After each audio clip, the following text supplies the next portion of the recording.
everybody, welcome back to Men Need to Be Heard. I am Dan, and I'm excited today. We're a channel that talks about the issues that affect men and boys, and today we're tackling one that is something I hear about almost every single day, and one which my regular listeners know is something that I had to deal with both as a child and as a dad.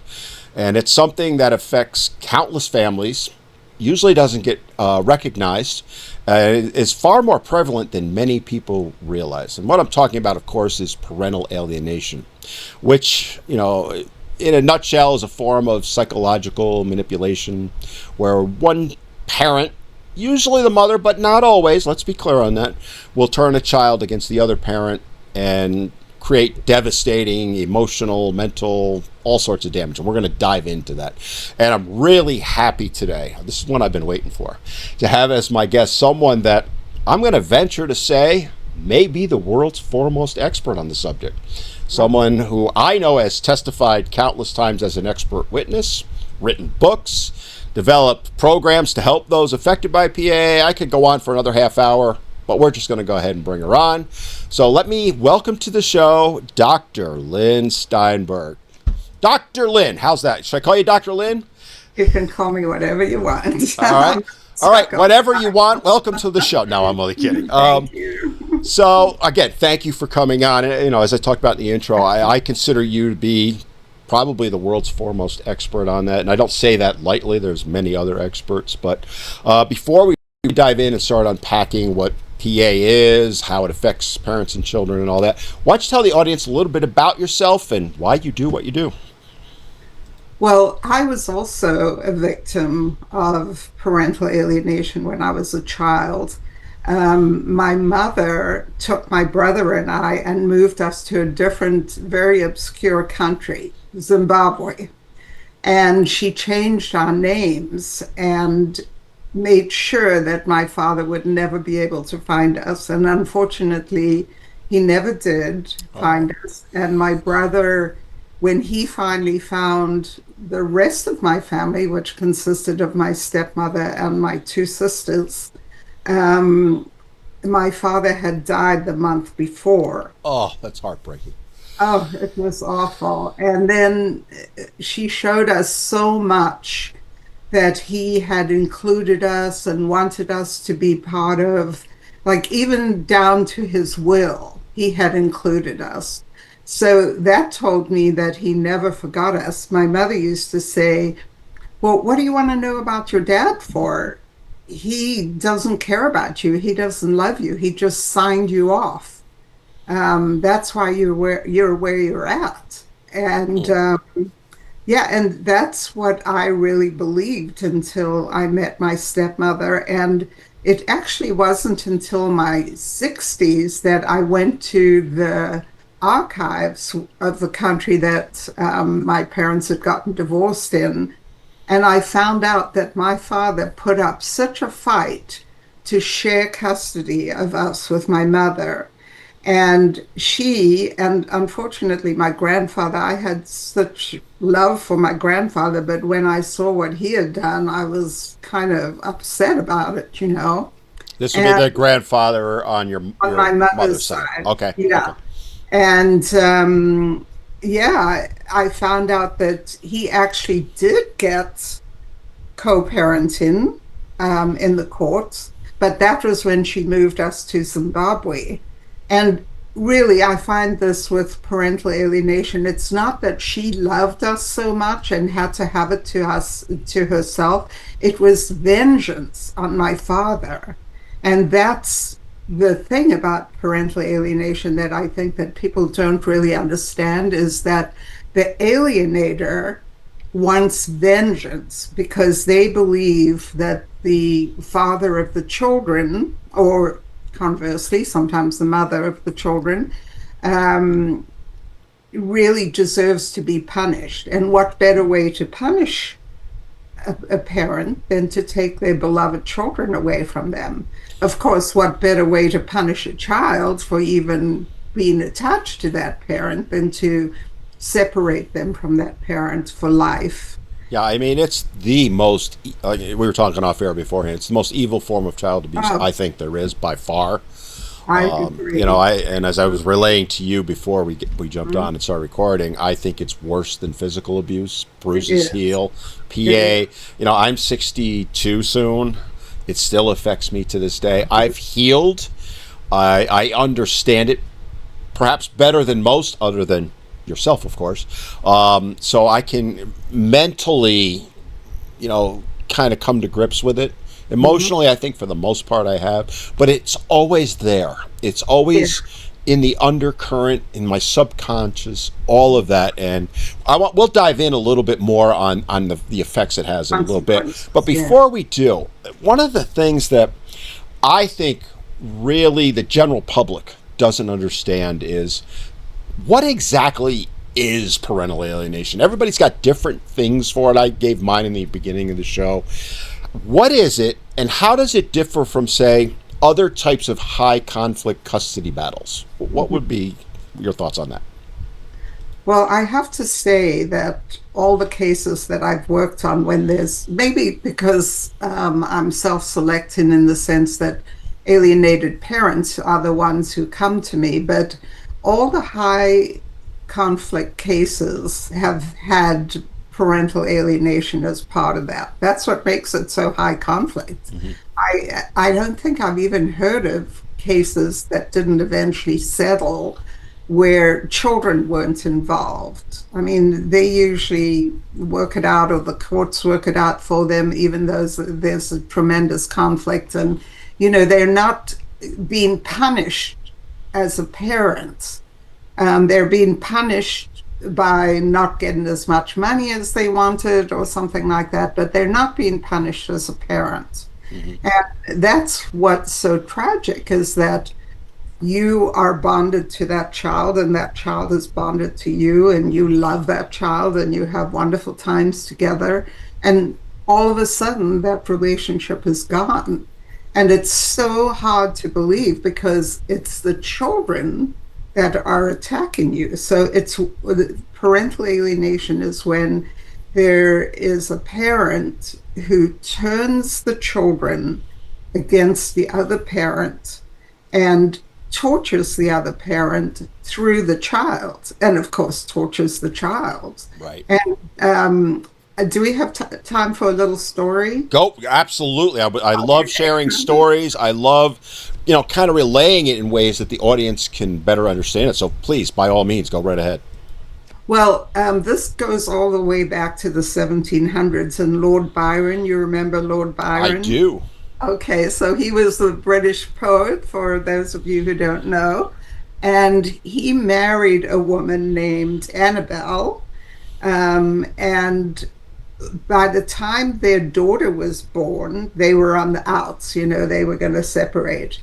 And the mother, Annabel, started this rumor about Lord Byron that he had had an incestuous relationship with his sister, and that she had to protect her child. And you could sort of covering herself, her reputation, Mm-hmm. because I think that it wasn't very common in those days that a couple would separate and there would be such a public outcry.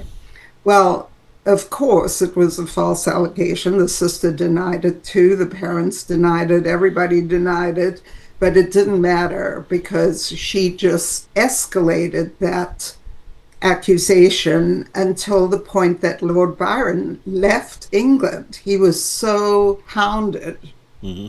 and he went to Greece, and he ended up dying when he was only 36 years old, and they shipped his body back to England. Well, the daughter that they had, her name was Ada, and she didn't see her father. She didn't even see a picture of him until she was 20 years old. But she stayed with her mother, and her mother decided that she was not going to allow Ada to have any creativity or any, as she put it, wildness, which would be reminiscent of Lord Byron, her father. Mm-hmm. So she would punish Ada, like make her stand in the closet motionless, even from a very young age, or lie on the bed motionless, or do these very long mathematical additions, etc. And when Ada was 8, she got the measles and she wasn't recovering. And you can kind of see why, right? She Oh, probably, absolutely. I mean, when you're being affected like that, and what's interesting about that story is and I know you've heard the same. It's the same story we hear all the time from current parents, right? mhm, It's you mhm. see this is a pattern going back hundreds of years that Yes. I've seen it, you've seen it, the Mhm. courts have seen it. They may not recognize it, but it just speaks to how common it Prevalent. is, and Yes. the effects it has. Mostly, I have ton of sympathy. I don't want to take anything away from the parent side of it, but as a parent and as a child, Yeah. having experienced it, far worse, in my opinion, as a child. Well, Ada went on, she became Ada Lovelace, and she developed the first algorithm for the computer. Mhm. And so when she left her mother, she was able to be very creative. But what's so poignant about the story is that she too died when she was 36. And her only wish was to be buried next to her father. So that just tells you how affected alienated children are. That even it was the only way she could actually have connection with her dad was to be buried next to him when she died. So I think that that really speaks to what children go through. They always want that parent, and they never give up on that. They're so impacted by losing a parent, and that parent isn't dead, but might as well be dead Right. without any closure. Yeah, I mean, it's something, like I said, when I talk with people about it, you can hear the emptiness. And you know what it's like. I know what it's like. We've lived it. But you can hear the emptiness in their soul, especially when they're the child. A while back, I interviewed Maddie from the Anti Alienation Right, Project, who's right. doing amazing work and is Yes. doing what I wish I could do better. She's far better at it, which is relaying the story and how much it affects people and how deeply it runs, and more importantly, how common it is. And that's again something I wanted to ask you about. Is Mhm. we kind of touched on it, how common it is, but as best you can, I don't know if there's any hard data or anything, but how Yeah. common is it, and why do you think it's so overlooked, even when people see it? The, so many people can see it absolutely right in front of their face, and they don't see it as parental alienation, which speaks to why it's not viewed as common. Right. Well, the figures are that there are 22 million parents in the United States who are alienated. I think what is a very conservative number, they said 3.5 million children, but that doesn't make sense because most parents have more than one child, Right. and it's not just one child that gets alienated, it's all the children. And so I think it's probably double the number of 22 million children. That's just in the US. And on the meetings that I'm on, there's people from all over the world, even like Africa and India and Denmark. And Denmark kind of, I mention them because they set the standard for laws against parental alienation. So it's so prevalent. And when I give talks, people contact me. And when I give talks in person, probably about a little more than a third of the audience will come up to me and say, I'm an alienated parent or I was an alienated child. So That's that just gives you an idea. Yeah, and I would say, having done talks myself, I would say that's probably right around that number too.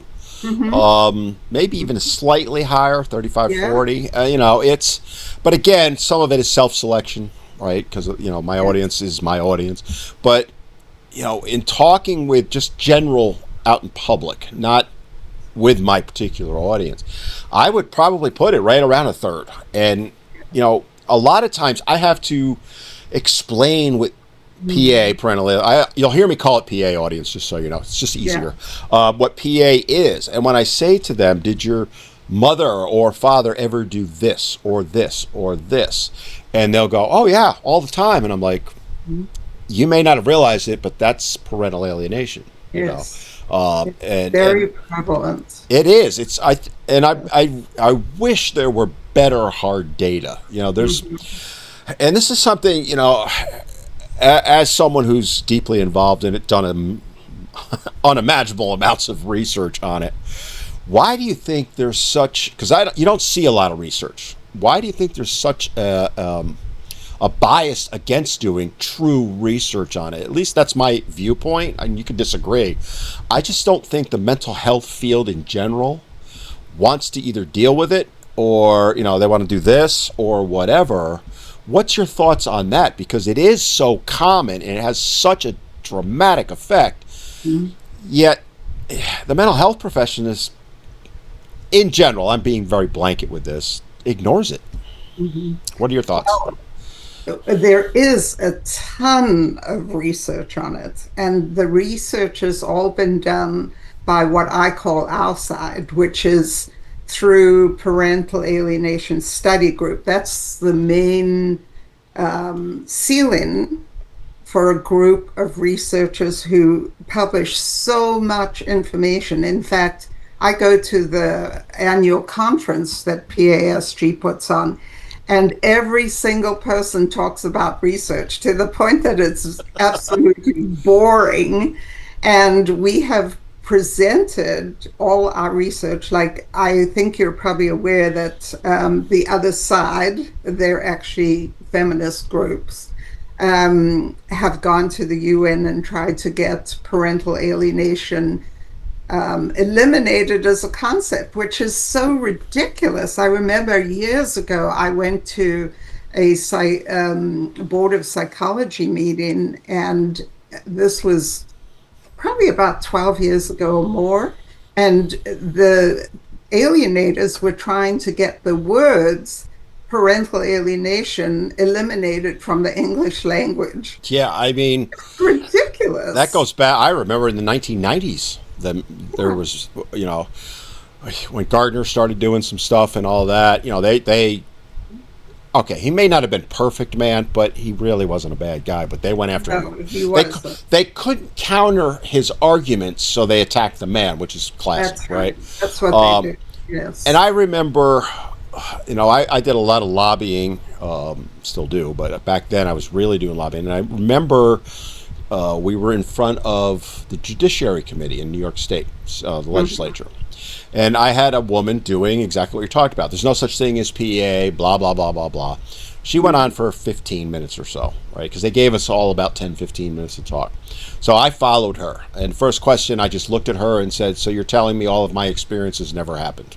Yeah. If looks would kill, I'd been dead 100 times over, right? And it's Mhm. because that's what they're doing, right? Yeah. It is. You hear all the time from, and I would argue, and I think agree with you. It's primarily women's and mothers groups that Yeah. say it's junk science. That it's, oh, here's one. Let's talk about this. It's not recognized in the DSM-5, right?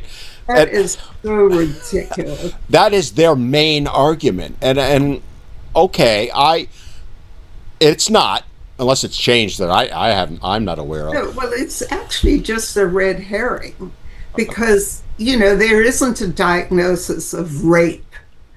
There isn't a diagnosis of domestic violence. You don't diagnose syndromes in the DSM. You diagnose individuals. And there are actually diagnoses that fit this issue, which are diagnoses of children. You have to look at everybody in the family individually if you're going to diagnose anyone from the DSM. So when people bring that up to me in court all the time, the other lawyer thinks they've gotten the better of me They're, and they're going to get you with that one, right? yeah, yeah. And it's like I always look at them and say, that is just absolute nonsense. They don't diagnose things like this in the DSM. This is something else. It describes a phenomenon that goes on. And so, yes, ask any alienated child and they'll tell you it exists. Any alienated parent will tell you it exists. So this is just a ridiculous argument. But yet, Lynn, I've heard therapists make that argument. Well, it's not the DSM, so I'm not going to recognize it. And I'm like, if you were to meet with me as a patient, say, and you hit me with that, you've just committed malpractice in my Yeah. mind, right? Oh, absolutely. Yes. It's like, why should I trust you with anything? You just invalidated everything I've lived, my experiences, my emotions, all of that, by claiming, because I've had them say, oh, it's just junk science. I keep going back to that term, but that I've had well-known, mental health professionals, Yes. psychotherapists, psychologists, the whole gamut, throw that out, and I'm like, Mhm. I've made the similar argument to you, maybe not as eloquently, but I'm like, just because it's not in the DSM doesn't mean it doesn't exist. Doesn't mean anything. It means Yeah, and nothing. yet they won't come off that argument, and I don't, something that I struggle with when I try and go further with that is explaining to the average person who makes that argument, because they don't know any better.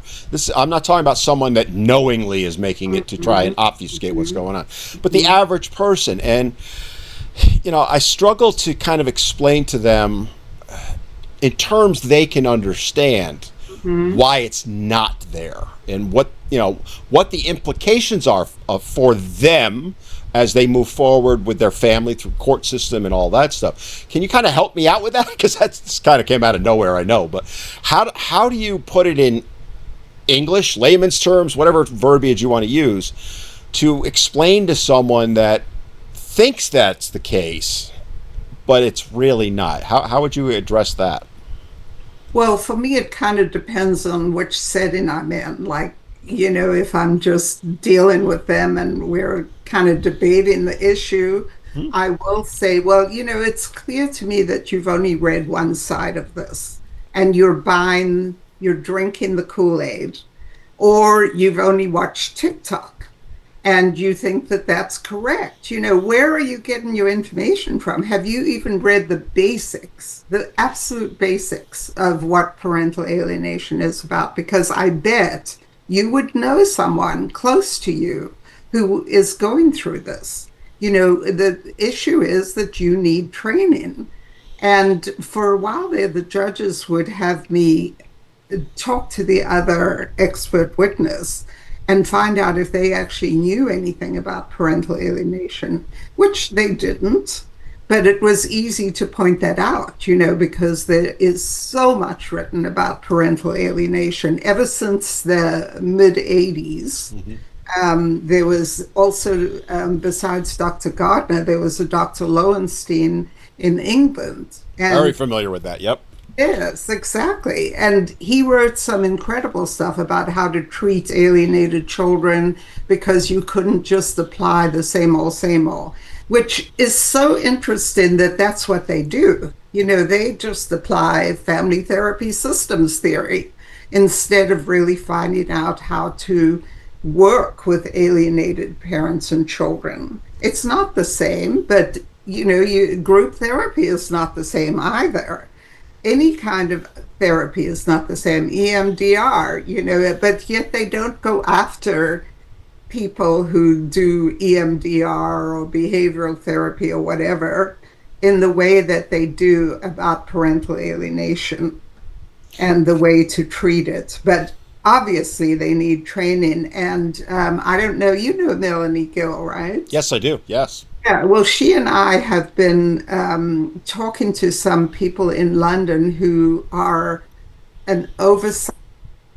So, like in the States, we have our licensing bodies, Hmm. for therapists and various other professions.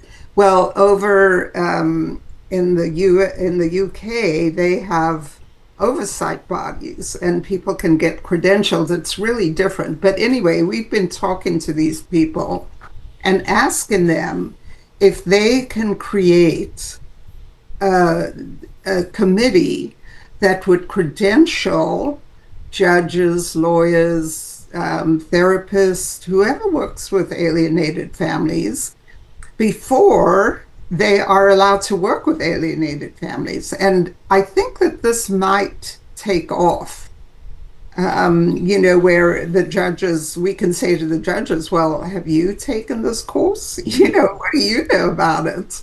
And I think that's what's needed at this point until they get used to the idea that they need to learn about it. Because even when I was in school, I didn't learn about it. I remember reading Richard Gardner and talking in class, and all of us saying, God, his work is so great. It makes so much sense, you know.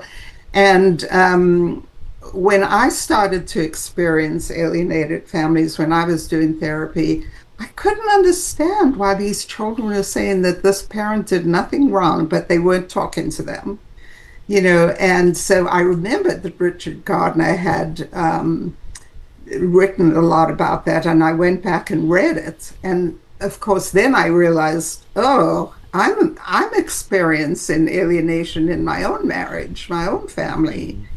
And I stayed in my relationship until my daughters graduated from college, thinking that, you know, they would not be susceptible to the alienation. But unfortunately, they'd been alienated since they were little by my ex-husband, Mhm. and it ended up I'm still alienated from them many years That since then. that breaks my heart, and it's, Mhm.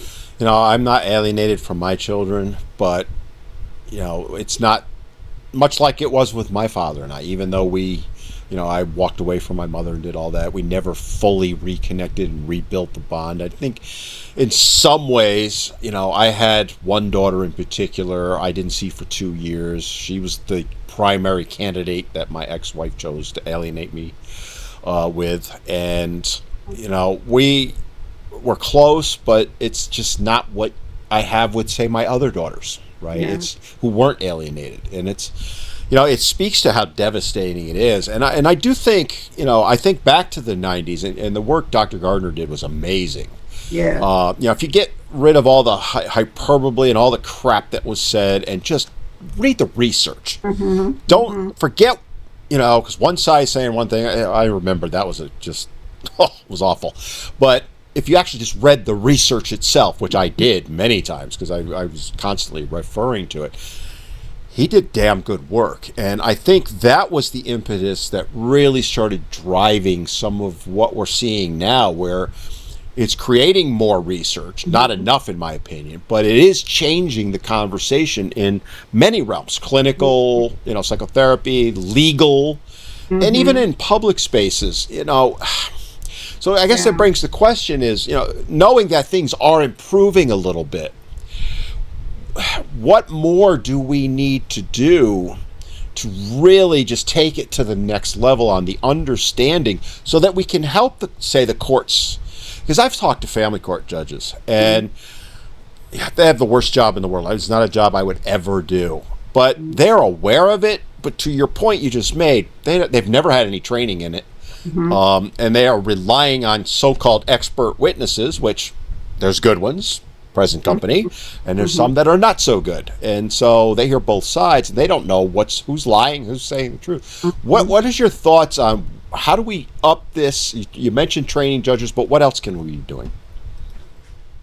Um, well, I think that, you know, a lot of times when I'm on the witness list, the judges will say, I'm an expert in parental alienation as well, because I've seen it in the courts. And I say, with all due respect, Your Honor, you're not an expert in parental alienation, you know. You are an expert in being a judge. But what's really sad at this point is that Cadence law, which the feminists devised, really prevents the judges now from ordering reunification therapy. So for a while there, we were making great strides in getting reunification therapy ordered and teaching the judges that they needed to choose someone, you know, therapists who did know about parental alienation. And if it was a severe case, to refer the children and the parent to the 4-day reunification program. And we were really cooking along until this law Hmm. came into effect, unfortunately. So I think that we need to change the laws. Cadence law is a federal law, and it's been ratified state by state. Lately, it hasn't been ratified, which is very encouraging, but there, like Robert Garza in Texas has come up with this law that sort of cuts through all of this, and it's called time lost, time gained. Right. So once they've worked through all the false allegations, which is, of course, what takes a lot of time in the court, then they can demand that they get all the time, and sometimes it's thousands of days that the children get transferred over to them. And so I think laws are where it's at, because laws are where it's hurt us. And also, of course, in California, we tried to get a law through right around the time Caden's law was coming out, where we wanted to get mandatory training for all licensed professionals who had anything to do with parental alienation. And we were getting a lot of interest. And then, of course, Caden's law came about, and we were just swatting down all the criticisms and attacks on us. So I think we need to organize and get these laws through. We have to. We can't let this keep going. We can't wait. Like, there was a big lull in the 90s in terms of, education and conferences and research and work in the PA community, because everybody was so afraid of all the attacks that they've weathered.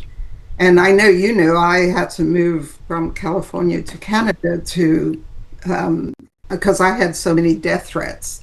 But I've sort of gotten through it now. And I don't care about the death threats anymore. And I will say, in Dr. Gardner's defense, he was never a pedophile. No, he wasn't. I read his research. They just made something out of it that didn't exist. And they had to attack the messenger because they couldn't attack the message. It was I dealt so much with that back then, because at the time I was running a radio show and a TV show and about men's issues, and this was a common thing, and it even when we weren't talking about it, it was getting mentioned by, we had call-ins and all that stuff, and people would bring it up and over again, and I'm like, all right, first of all, let's just step away from it and look at the research itself. And the research is conclusive if you look at it, and I even have measurements, to measure. Oh my God, it's amazing. And I remember speaking to politicians back then, because there was one, we were trying to get a shared parenting law passed in New York, and one of the biggest arguments we were making is it will reduce parental alienation. And of course, now was the primary opponent was saying there's no such thing, and then of course, Gardner's a pedophile, all this crap, and it was just going back and forth. And the politicians, there's some good ones, there's some bad ones. Most of them are idiots. Sorry, they are. They are, and it's both sides, to be clear. Yes. But when I talk to them and you talk about, we need to get some legislation passed and address this, they treat it like it's the third rail, like Social Security. They don't want to talk about it because they know if they go there, the women's groups in particular, like I said, now, but there's other ones, are going to come for them. You mentioned you've gotten death threats. I've gotten threats. I've gotten, I'm uncancelable because I just don't care. And I know you are that way too. But we're the exception. Most people, especially a politician, has to live in fear of that. And that's what I think is the issue as far as getting legislation moved forward, because privately, the number of politicians that have said to me, I've dealt with it myself, either as a child or as a parent, it's a fairly decent number, 25-30%, I'm going to ballpark it, and yet they won't do anything.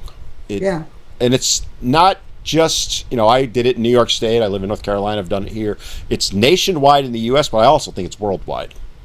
I agree. Hey fans, I just wanted to take a quick break from the show to remind you just how much we here at Men Need to Be Heard truly appreciate and value your support. And we'd like to ask you to do us a little favor. It won't cost you a dime, and it'll only take a few seconds out of your day. Could you take a moment to give us that like, give us that thumbs up on the video, and even share it with your friends. Doing so will help us to spread the word and continue to raise awareness on the issues that men and boys face in today's modern world. And we'd love to hear what you have to say on today's topic. So don't forget to comment down below and let us know how we're doing.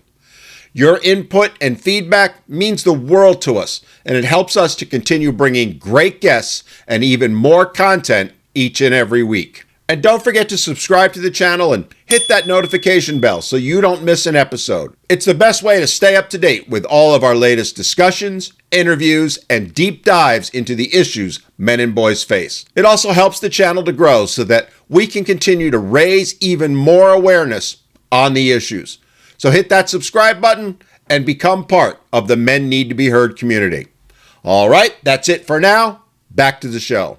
I could name some politicians because I didn't bill and I had to talk to a lot of them. And yeah, they didn't get it, or, they would get it and then they would do nothing about it, unfortunately. Well, I mean, and I hate defending them. I hate defending them. But I also know that, in one particular case, we had somebody who was going to put a bill forward and now came for him, and he had women in his office constantly. This was pre-email, really. They were all over him. So, of course, nobody else was going to support it. But ultimately, what I talk about with those scenarios is this isn't a men's rights issue. It's not a woman's rights issue. It's a children's rights issue. That's right. And I want to kind of go into this a little bit with you, because I think this is where the average person who might be watching the show can get a little bit better understanding, because, I know how it's affected me. You've talked about how it's affected you, but generally speaking, can you give us some thoughts, a little bit of flavoring maybe on what are some of the most common emotional and psychological effects that you see in children who have been alienated from a parent, and, what are those effects long term? Well, obviously, depression is one, anxiety, because they're very involved in attacking that parent. Guilt is a big one. They feel tremendously guilty. This very much affects their ability to succeed in life. And in terms of dads, it's been researched and shown that dads are the ones who have the most impact on children as far as education goes and career goes, and for girls as well as for boys. And so Xing a dad out is not helpful to your children. And then, of course, when the children grow older, they have a lot of failure in terms of relationships, education, careers. They tend to, as I did, and you did, I think, marry who their parents were. I have freely admitted for many years that I married my mother with my first wife. As exactly. Evil as my mother was, I married my mother. Yes, they were twins, basically. Yeah, because you want to change what happens. You think you have a chance to change it, but you really don't, and it just creates more pain. But in terms of children, they never get over that pain of losing a parent. And if a parent dies and a child or an adult says, oh, my parent died when I was 5, there's a lot of sympathy for that child and a lot of understanding of what they've suffered. But when they're alienated from a parent, they're compelled to say, we just didn't associate with my dad. We had to reject my dad. My dad wasn't involved in the picture. And they feel so much pain associated with that. And just before I left Los Angeles in that year, it was 2023, 3 children in my practice, which is very unusual, committed suicide. Oh. Because they couldn't live with the guilt and the shame that they feel. They never quite get over that, even though when they go back to the parent, as I'm sure you discovered, and the parent says, look, I understand what happened. Please don't think that I don't forgive you. They're very loving to them. But the child feel so responsible for what they did. They don't even blame the alienator most of the No, they time. blame themselves. They blame I mean, themselves. I do even now, right? Yeah, Yeah, like you mentioned guilt. At almost 62 years old, I still feel guilt. Now, I understand mentally everything, all of it, right? yeah, But I still feel guilt. yeah. And, the other thing that I put with that is trust. I do not trust people. Oh, yes. It's when Absolutely. you have, I mean, the ultimate relationship in my mind is parent child. Yes. There's no other relationship that supersedes that. Mhm. So when you lose that, it's not something you can ever recover from. And I have an amazing wife now. I had my second wife, and she was an amazing woman. It didn't work out, right? You'll never hear me say anything negative about her. She taught me how to love, as I told you off air. But I never, it's not that I didn't trust them. That's probably the wrong way to put it. But I always had this doubt in my mind. Are they going to leave me? Are they going to reject me? It's always there. And I will tell you, both of those women, neither one of them ever gave me any inclination, Mhm. even remotely close to Yeah. that. But yet, to this day, it's still there. Oh, yeah. And I know I'm not alone with that. I think it's very general. Almost Yes. everyone deals with it. Is it something that you can ever really get over? I don't think you can, but I would love to hear your thoughts on that. I don't think you can either. I've worked with a ton of children and done a lot of reunifications. And children as adults don't get over it. I mean, they probably have a better chance if they have a really good relationship, like you mentioned, Maddie Wellborn from the Alienation Mm. Project, Anti-Alienation Project. She has a really good relationship with her dad now. They're very close. And I think that helps because years and years and years of therapy doesn't seem to help. I think it hurts more than that. I mean, Yeah. with all due respect to therapists, they suck. they are, they are. We talked about, they don't get much training and all that, but Mhm. I don't think unless they've lived it.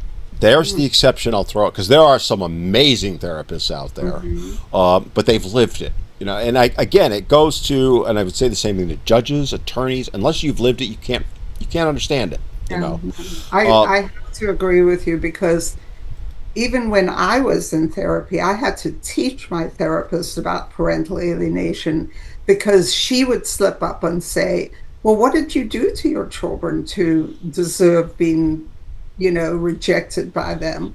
And I'd say nothing.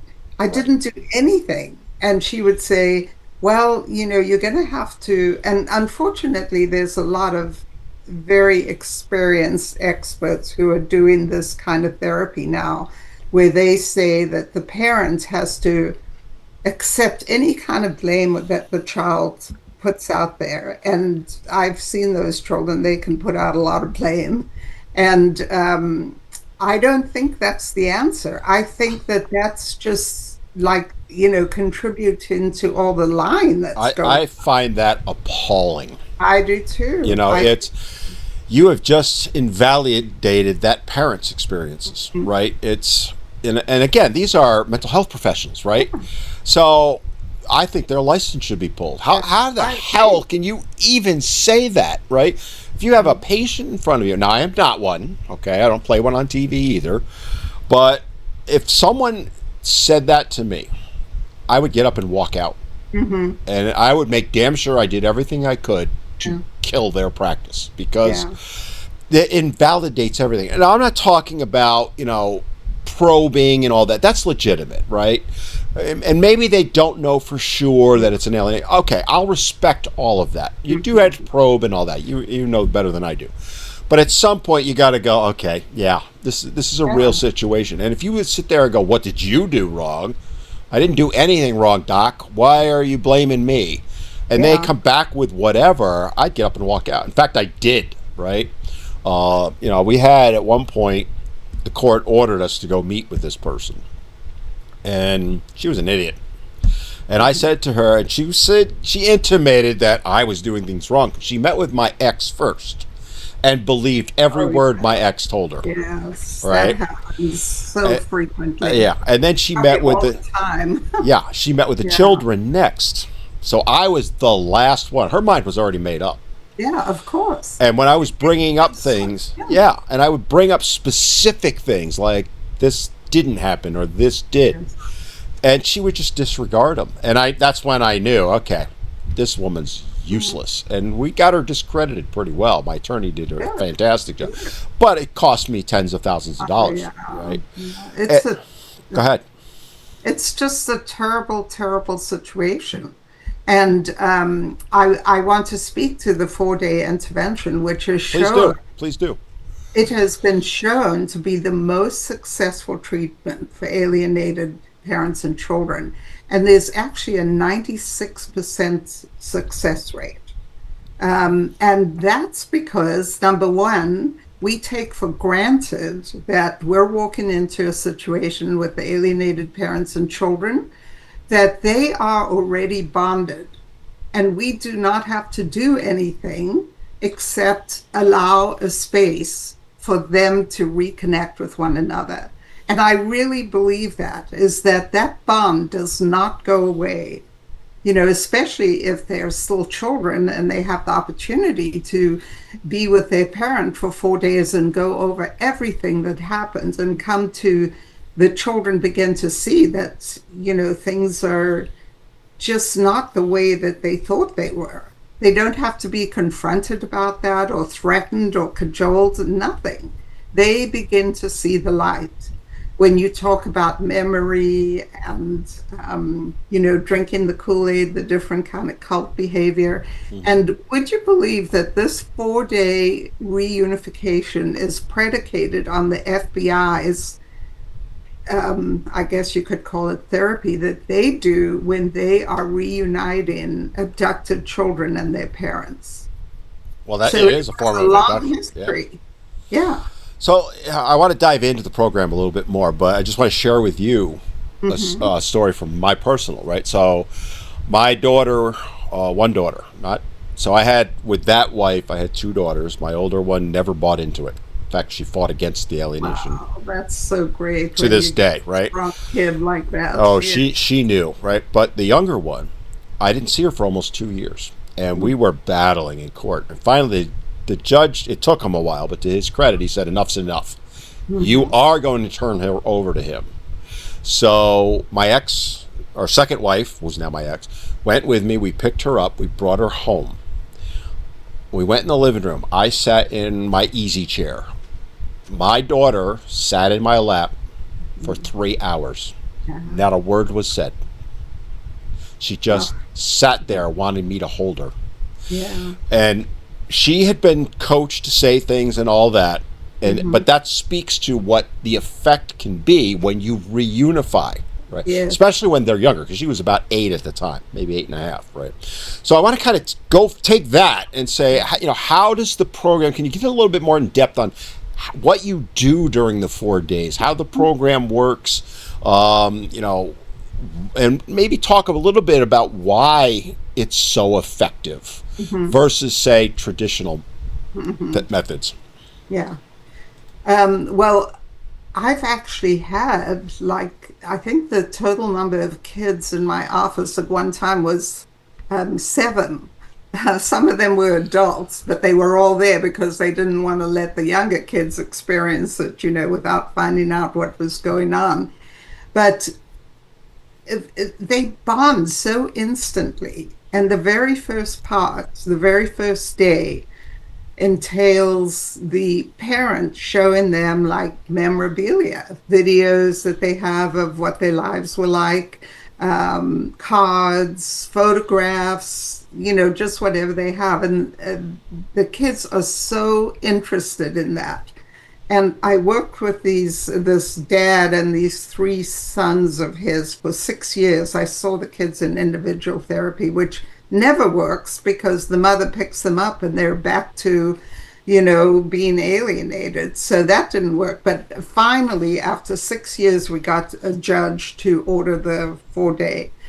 And do you know, even though those kids had verbalized to me that they were going to kill themselves or kill their dad or whatever, as soon as they arrived there, they were peppering their dad with questions. What do you do now, Dad? Do you still have that, Dad? Remember that, Dad? Hmm.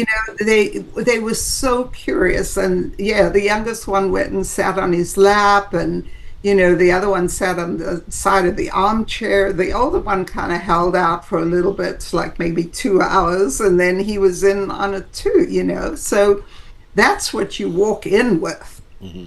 And so after we do the memorabilia, we start talking. I take every single complaint they have and I write it down. So all the false allegations I get, I write them down too. And I say, okay, I'm going to save these because we're going to go over every single one of your complaints. And then we start talking about memory, and I show them some of Elizabeth Loftus's work, and we do this memory game, which, by the way, even adults fail. And it's very simple. I have a video where this guy says, okay, remember this. And then immediately they've got to write it down. Nobody ever remembers all of it. And so we talk about developmental memory as well.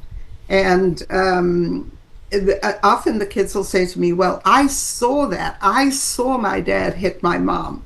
And I would say, well, where were you when this happened? Oh, I was two bedrooms down. How old were you? I was 3. So were you sleeping or were you awake? Oh no, I was sleeping, but I heard it. Yeah. And some of them are so ludicrous. I know there was a documentary film made about me where they cut it off right there, so it seemed like I didn't believe the kids at all, or I was dismissing it. But some of the complaints are so ludicrous. It's hard to keep a straight face or give credibility to what their complaints are until we work it out. And so doing that memory game really shows them that not only do kids not remember, but adults don't remember either. And then we talk about what you and I would think of as cults, like the Stockholm Syndrome, where Hmm. adults got their minds changed and they were rooting for the guy who held up the bank. And also Jim Jones, drinking the Oh Kool-Aid. yeah, that's where the So, phrase comes from. all the kids know about drinking the Kool-Aid, and so we talk about that. So what Kool-Aid did you drink? And they can come up with some good examples, and then they begin to see how they've been really hoodwinked. And there's another video. Some therapists call this a psychoeducational treatment. And I guess you could call it that because it's not just, therapy the whole time. And we watched Dr. Richard Rorschach's film. It's called Welcome Back, Pluto. I don't know if you've seen it, but you ought to look at it. And what that means is that, Pluto was kicked out of the universe and then he was brought back into the universe. And that's what alienated parents experience. They get kicked out of it. But here they have the opportunity to get back into the universe. They bring in their dad or their mom back into the universe. And part of what happens is that, well, I always tell the kids right in the beginning, they can order whatever they want, even though their parents may not think they should have 2 milkshakes for lunch, they can. And I've heard alienated children on TikTok say, she starved us and she would only feed us, when we said the right thing. She coerced us and forced us, into making certain statements. Well, I mean, food, being a Jewish mom, food is a huge part of it. I have all their favorite treats available. They can order whatever they want in terms of eating it. And I have videos of kids, who thereafter complained about me on TikTok, sitting there eating whatever they wanted with all their snacks in front of them and talking about how they had fun. while they were there, because usually the parent, rents an Airbnb and it's nice and they do fun things at night. And so they have a great time, and there they with this parent that they haven't had any contact with. And they can't wait, to learn all about them and tell them all about what happened. And then the last day, I bring in extended family who have always been alienated as well. So that would be the grandparents, aunts and uncles, cousins. And sometimes, there's like 17 people in Oh, there. and But it's that's so, wonderful. yeah, that's so critical though, because Yeah. I have an entire side of my family I don't know, Yes. and that They, and I, how sad is that? even now, right? So there's, I got into genealogical research for a long time, and I would love to speak to some of my cousins and all that, and I have. It's not like they're Yeah. rejecting me, but it again, that bond is not there, right? Yes. That I Exactly. had with the cousins on my mother's side, and it's, Mhm. this is something people don't realize, is that when you alienate a parent, you're also alienating their entire family. Yes. Generally speaking, I mean, there's exceptions to that, but Well, I think no, I've never met exceptions. I know I'm aware of a couple. I have to be You honest. are? Yeah, a couple, but 99% of them is Yeah. exactly what you said. And again, Yeah.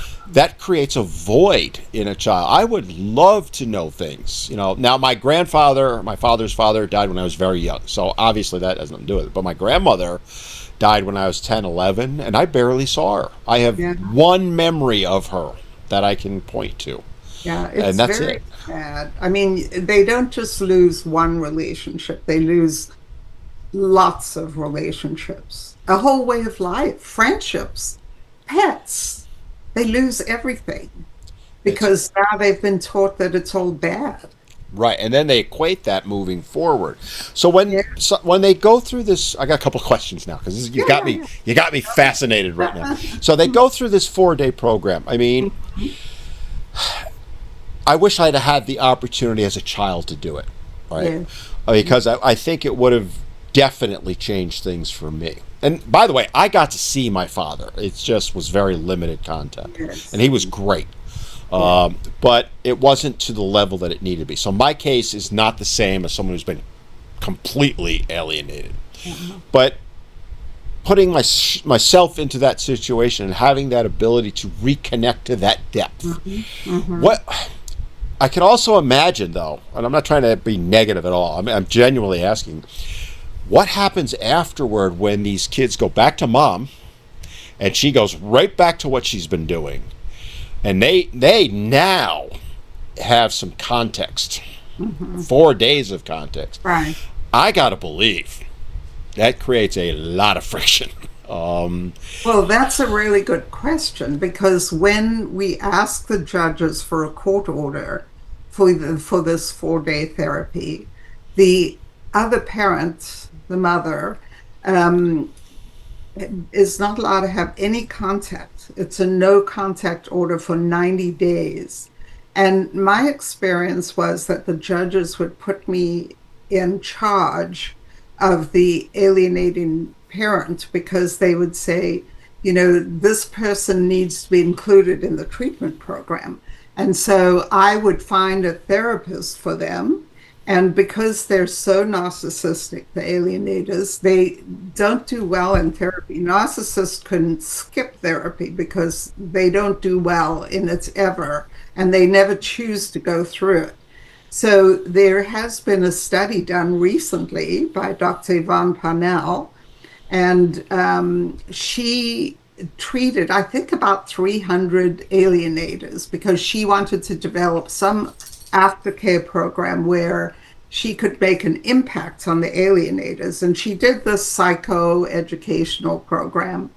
Do you know that only one person out of that number of alienators could see what she had done and went back and apologized to her children and her ex? that One person. that I'm The rest surprised. of I them, Here's where I'm surprised, Lynn, that you actually found one, because yeah, I exactly. my experience, I've never ever seen an alienating parent admit to what they did, because I postulate they have to be that way in order to live with the guilt of what they're doing, because they know what they're doing. Come on, it's not done. Well, I don't think they experience guilt. I don't think that narcissists really experience Okay. guilt. But they would rather give up their children. This is how much they love their children.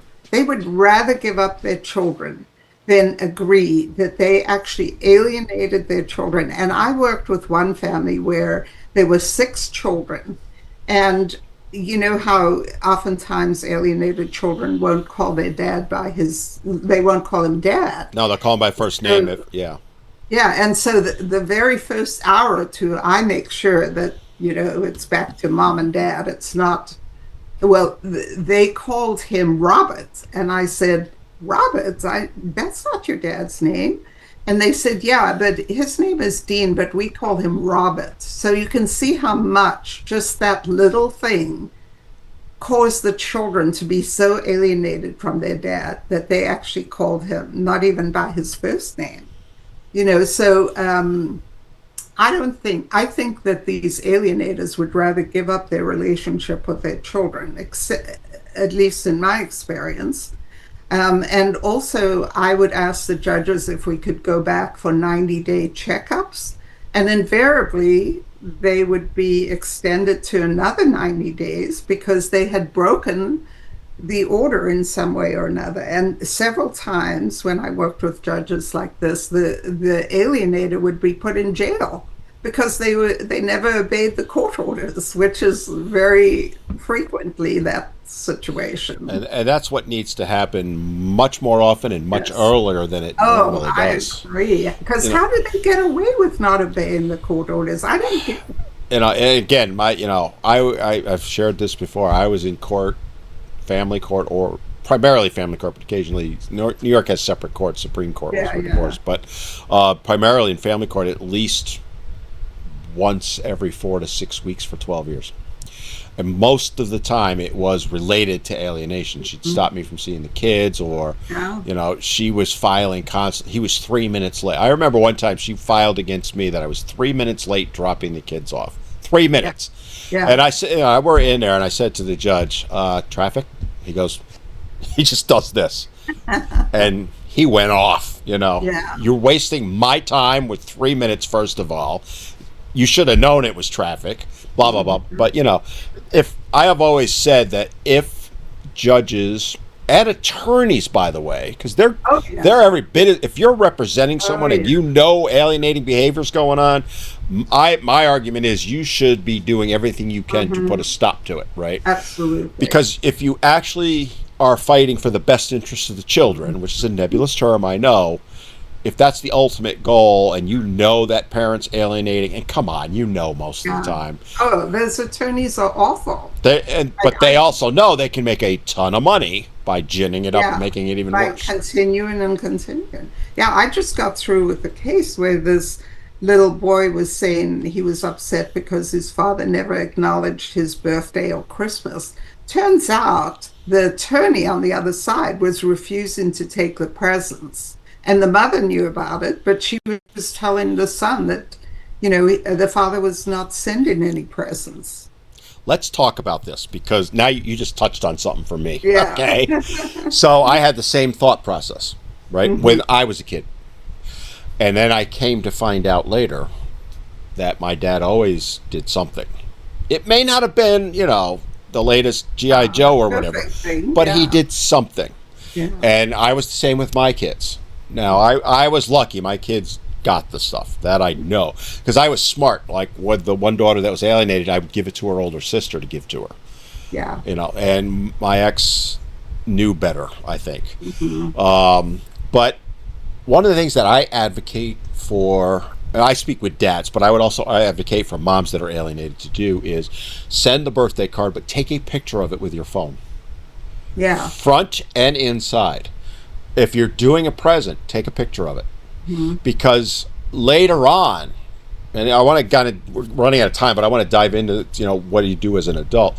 When you reunify, if, I should say, but hopefully when, and you can produce those pictures, I think it would go a long way towards helping the healing process. My dad, from everything I know, did all of that. I would kill to be able to have a picture even of a card he sent. Yeah. That would mean the world to me, even now. And I'll never have that because they didn't have cell phones, 50 years ago. Yeah. What are your thoughts on that? Is when you're working with an alienated parent, what are some of the things that you talk to them about that they can do along those lines to, one, help themselves through it, but two, better prepare for down the road? Well, I think that's a really good suggestion. I'm going to call my client up after this and tell him that because I think that's a really great idea to take photographs and somehow get it to him so that he can see his But even dad. if he does, even if he's not able to get to him later on down the road when Yeah. that kid's an adult, you can go, here's all the stuff I sent Mhm. you, right? It just gives, for lack of a better term, some credibility to what Yes. the child's now trying to deal with. Mhm. Wait a minute, I believe my dad never sent me any birthday card. He's saying he Yeah. did, and he's showing me pictures. Now I know mom was lying. Mhm. Versus my case where I believe it, but I don't know for absolute certainty, right? Yeah. And I think, things like that, and I would even go further now. I would make videos. If I were Mhm. going through it now, I would post them, Yeah. but I would make videos. Hey, just, this happened, or this happened, or it's your birthday, I'm thinking about you, blah, blah, blah. Yeah. Because that has way more power, I Yeah. think, down the road than I anything think else you could that's a do. great idea that all alienated parents should do that and get it to their children. Hey, I came up with something. Yeah, I think that's a great idea because it's really hard to think of ways, when you're prevented from having contact because you have a restraining order on you based on false allegations. There was an expert, Dr. Donnell. He died, but he was a grandfather, an alienated grandfather. And he had a whole room full of gifts and cards that he had for his grandchildren that he wasn't allowed to give them. And I don't know, now he's been dead for a while, so I don't know if they actually ever saw that. But that was part of his legacy, that at some point they would know that he never forgot them and they were very important to him.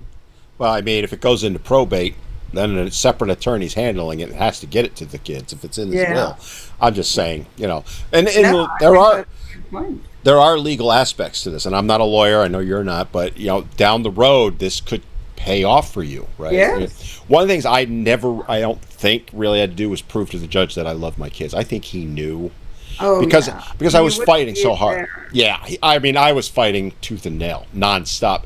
I used to Yeah. run into him out in the city. Like he'd be out with dinner. I was on a first name basis with him. Hey, Courtney. Yeah. Courtney was his name. Hey, Courtney, how you doing? Hey, Dan, how you doing? We never talked because it wouldn't have been Yeah. appropriate. But we're running out of time. I want to Yeah. touch on a couple of things real quick. So I want to come at it from both the parent side and the child side. So if someone's listening, let's go parent first. And you are a parent and you think your child is being alienated from you.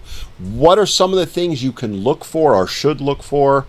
And what would you say would be the one or two most important things that as an adult parent, right, Mhm. you should be Mhm. doing to try and keep that bond intact?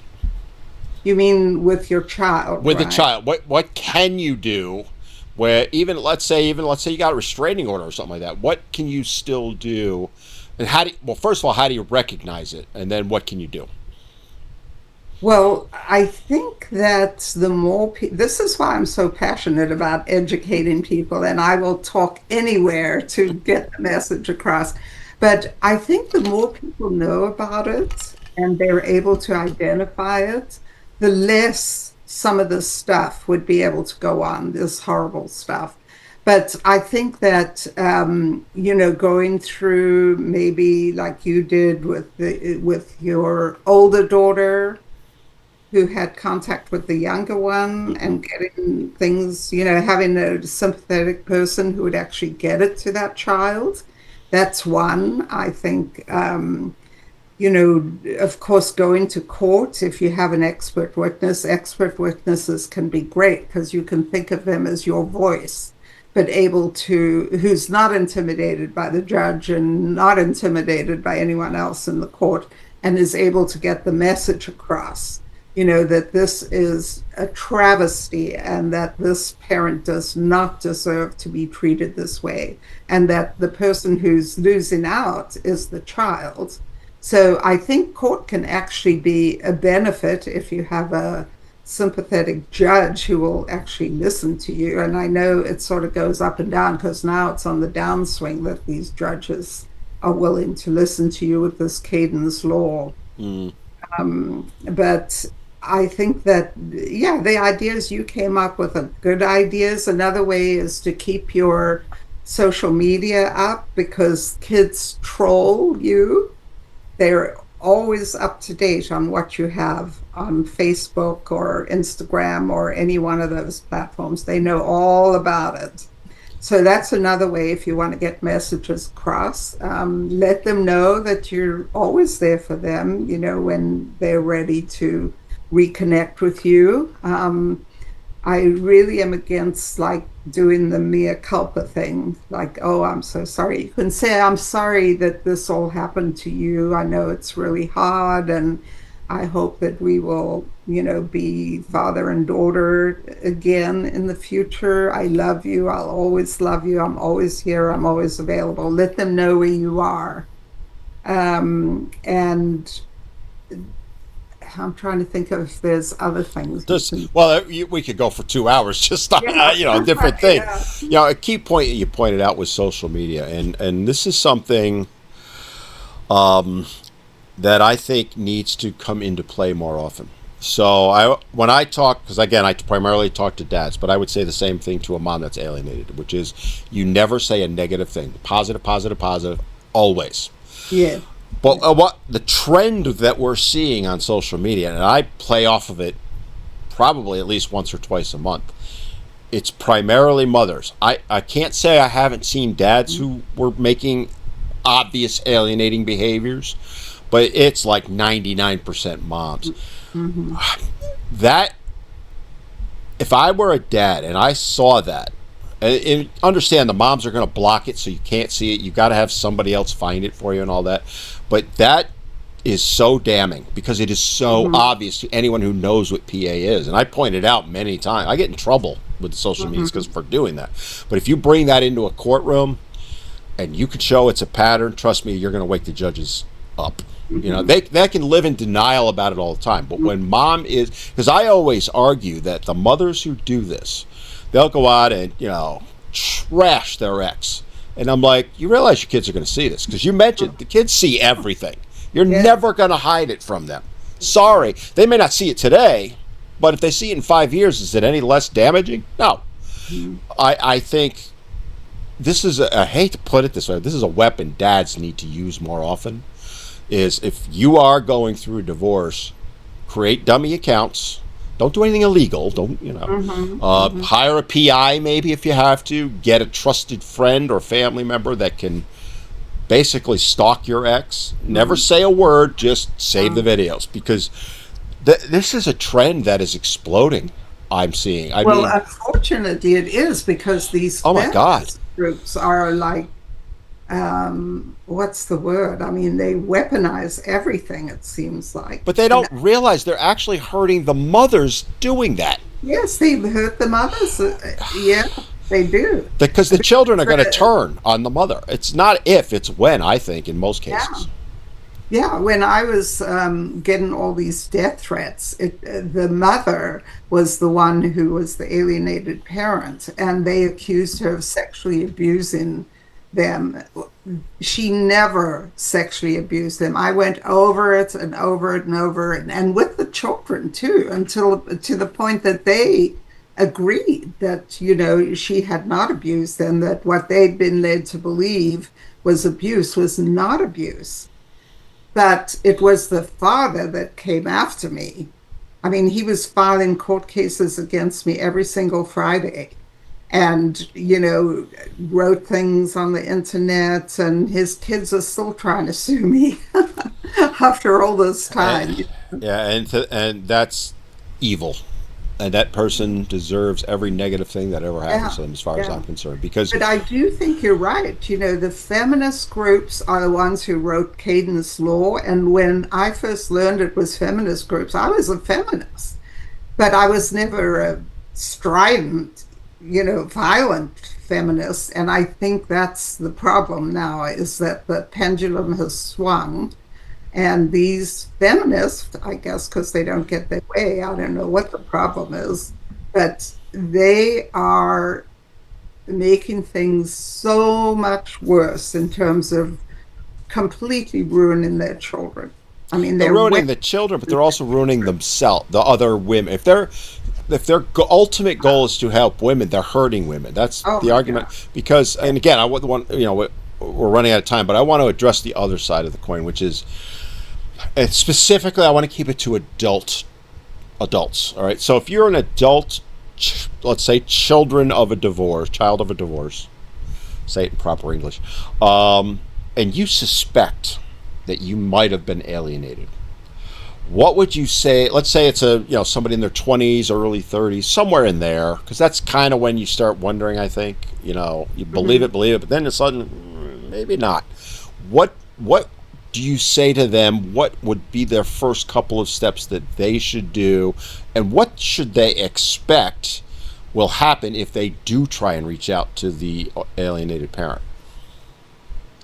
Well, I don't ever see these children, unfortunately, even, well, maybe as adults, I see them. Yeah, as And adults, you're not going to see them as yeah, children. Yeah. no, I never see them as children. Not any that would have that kind of insight who would come in and say, "Hey, I've been alienated by my mom against my dad." I would love it if that was the case, but I never see those children. And I mean, I would tell them to get hold of that other parent because I know for sure that other parent would forgive them and want to have a relationship. That I know 100% for sure because of all the alienated parents I've worked with and talked to. No parent wants to be eliminated from their child's life and have no relationship with their children. No parent does. It's the biggest pain they'll ever experience. And so I tell the children that, your parent, more than anything, wants to have a relationship with you. And they cry. Hmm.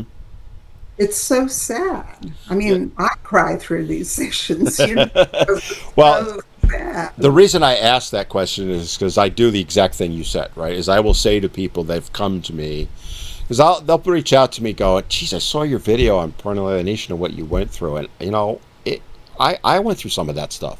Do Mhm. you think I should reach out to my dad? And I'm like, yes, Yeah. absolutely. Because your dad, now, and I'm very honest with them in saying they're going to be dealing with some emotions themselves. It's going to Mhm. overwhelm them. They may Yeah. not just come and hug you right off the bat. Understand that, but Yeah. Yeah. build with that. Hey, reach out to them. Hey, Dad, I'd like to just sit and have a cup of coffee with you, or can we Mhm. chat on the phone, or whatever, right?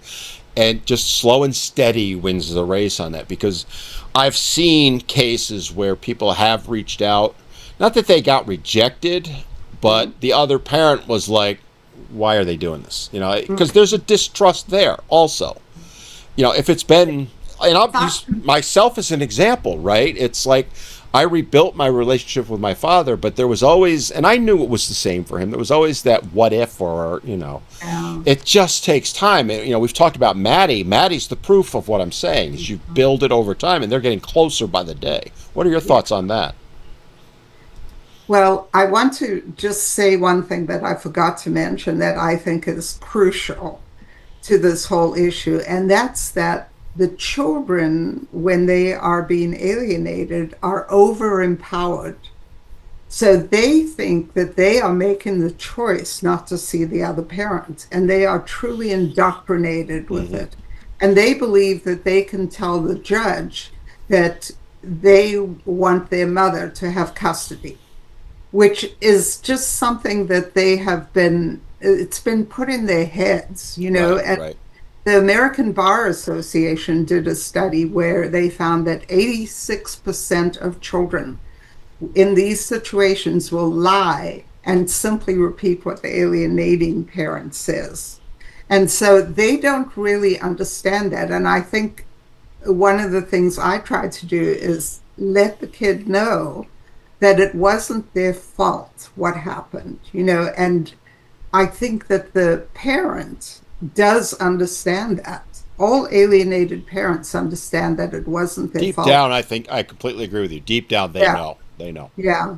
And so I encourage adult children, find your parent, talk to your parents, because they will recognize what you're saying. If you understand it, they will understand it. And they are more than willing to forgive you. But don't ever break their trust again. Yeah, and that's the thing, right? And Yeah. understand that it's in some cases it's been decades. That's time you can never get back, but you always got to look forward. I always say to them, Yeah. don't dwell on what you lost, dwell on what you could have from Yeah. both sides, right? Yes. That time is gone. I understand that. It Mhm. can never be gotten back. You Yeah. know, And you which is might sad. yeah, you might have missed out on birthdays. You might have missed out on, little league games or whatever. But you still have whatever time left and you don't know what that is, right?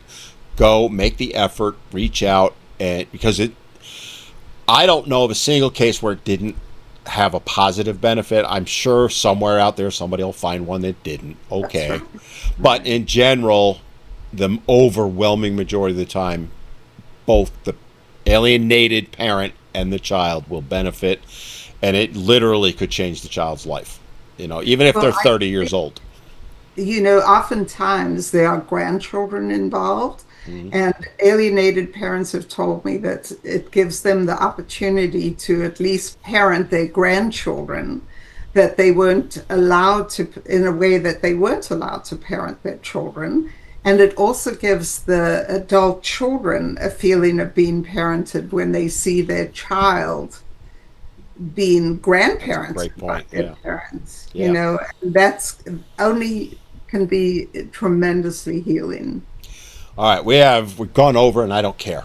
So there's and we could go another 3 hours easily. I know, there's Um, so much to there it. is, and I'm going to have you back on down the road to discuss it even more because there's other Thank topics you. we didn't even Yeah. cover yet.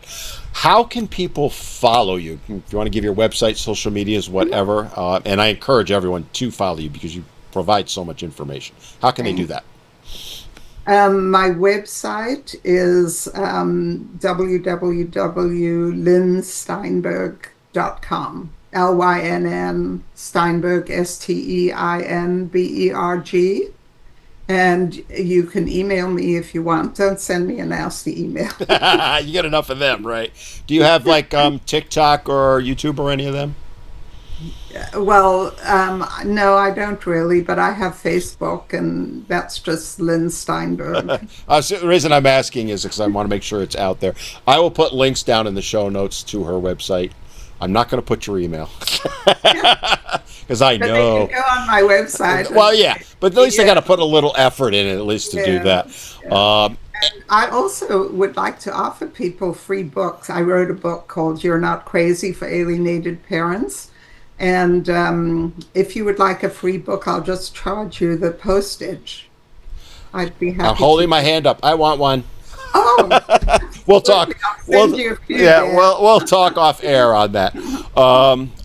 Lynn, thank you so much for coming on. It's as I said at the very beginning, it's probably, well, it is in the top 2 or 3 topics that I hear about from my followers that they really struggle with from both There's sides. so many It people. is. It's heartbreaking what goes on. And, the work that you're doing and have done is absolutely having a benefit, not just to the people directly you're working with, but to others. Because Yeah. the more we talk about this, the more we raise awareness on it, the more that we get it out in the public, the Mhm. sooner things will change. And I do think it's gotten better than it was. We got a long way to go. I don't say otherwise, but I think it's much better than it That's was. my feeling exactly. We Yeah. have to get the word out there.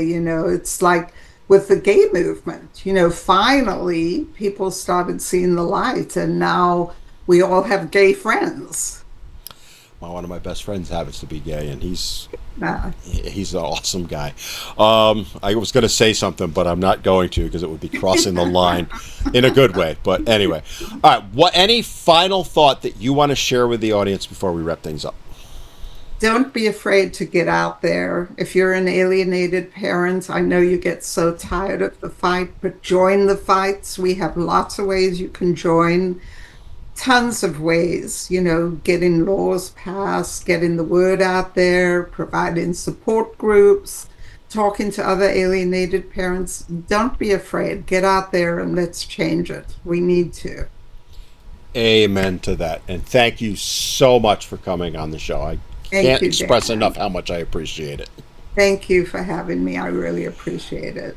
All right, we're going to go ahead and wrap things up. Guys, what an amazing show, right? We kind of touched on it from a high level. Like, as I said, there's so much more that we could discuss, and I'm going to have Dr. Lynn back on, and we will do that. But just to kind of reiterate what she just said, and I want to kind of add my thought to that, which is, if you're a child or an adult that suspects you were alienated, the best thing you could possibly do is reach out to that parent. Yes, it may not go perfect the first time, and it probably won't. But if you slowly build that relationship, you can get it at least somewhat where it really can change your life. It's something that I was able to do, but not to the extent I was hoping for. But if I hadn't done it, I honestly don't know that I would have ever been able to recover. That was one of the best ways that I was able to recover from it. So I highly encourage you, if you are a child or suspect you were, to reach out to the other parent. And if you're that alienated parent, brother or sister, I feel you. I've been there also. It's the darkest time of my life. It's something that I will never get over. That time isn't going to ever be gotten back, but you just got to persevere and hang in there. Find ways to deal with it, whether it might be going to a therapist. It might be, in my case, it was pounding iron in the gym just to deal with it, or beating on my guitar. Find ways to handle it, because the worst thing you can do is just sit and dwell on it night after night. I did that for a while, and I turned into we didn't touch on this, but it turned into a big alcohol problem. As a child, I started drinking at 13 directly because of the alienation I suffered, and it continued until I was 23. So don't self-medicate that way. Self-medicate in healthy ways. All right, we're going to end things on that. If you've enjoyed the show, do me a favor. Give me the thumbs up. Give us the like. And please share this, because, again, we're trying to spread the word. The more people that share their story, the sooner we can bring about change. And we talk about the issues that men and boys face on this channel. So if you're not subscribed, why the hell not? Hit that subscribe button. Hit the notification bell. I release new videos every single day, new podcasts weekly. And as I said, we touch on the issues that nobody else wants to talk about, and I don't pull punches. All right, that's it for now. Thanks for watching Men Need to Be Heard, and we'll see you next time.